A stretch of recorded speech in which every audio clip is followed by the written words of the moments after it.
Now here at 5 o'clock, guns and children incidents involving the two have been making headlines now for months. Now doctors and medical professionals are sounding the alarm about kids being involved in gun violence. Since Friday, at least 4 children have shown up at area hospitals with accidental gunshot wounds. And WRTV's Adam Schooms spoke to one family that knows firsthand how an accidental shooting can impact a loved one.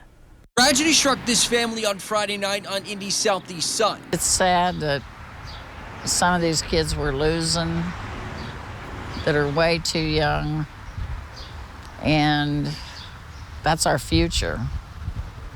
That's our future of tomorrow. IMPD says officers were called to this home near Post Road for a juvenile who was shot. Police say the 11-year-old girl was taken to Riley Hospital for Children. Detectives believe it was accidental. It makes me sick to my stomach, but I just want the best for her. I want her to get well.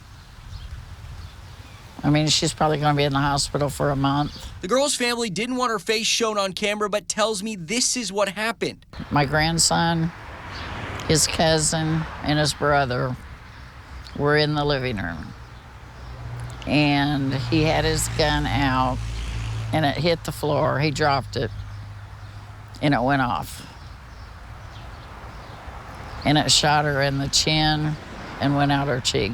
She says her 18-year-old grandson can't get what happened Friday night out of his mind. He's emotionally distraught. What I would probably do with this family is to talk to them about this is a good young man. This was an accident. He didn't mean to harm someone. It seems like the likelihood of being involved in some kind of an incident involving a gun is ever increasing. Since Friday afternoon, police say at least 4 children have showed up at area hospitals with accidental gunshot wounds.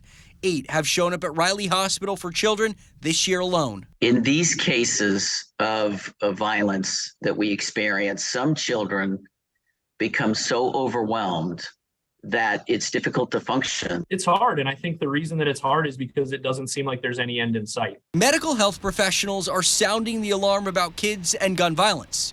They encourage all parents to know who their children's friends are. One of the things that is different between firearms and a lot of the other mechanisms of injury that we deal with is that with the prevalence and increasing power of firearms on the street, the damage that's inflicted is so much more significant. For this grandma and her family, her granddaughter's bullet wounds will be felt for years to come. Keep an eye on your kids. Lock your guns up. Don't be out buying them guns so they can have one.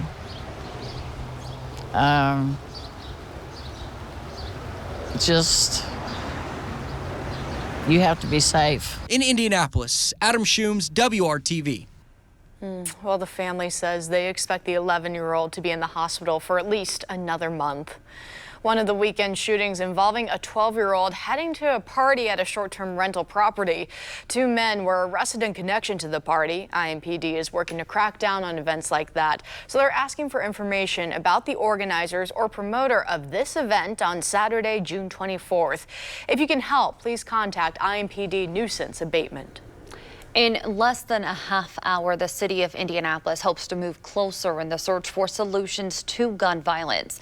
A city-county council committee is meeting at 5:30 to discuss an ordinance to fund the hiring of 3 attorneys to investigate and prosecute gun crimes here in Marion County. It's all part of Mayor Hogshead's violence reduction plan that was introduced last month. The attorneys would be deputized to serve as special assistant U.S. attorneys. And that means they can charge people with federal crimes.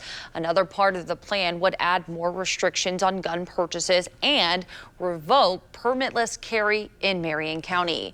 That ordinance will be discussed tomorrow night, but the measures would not be able to take effect unless state gun laws are changed.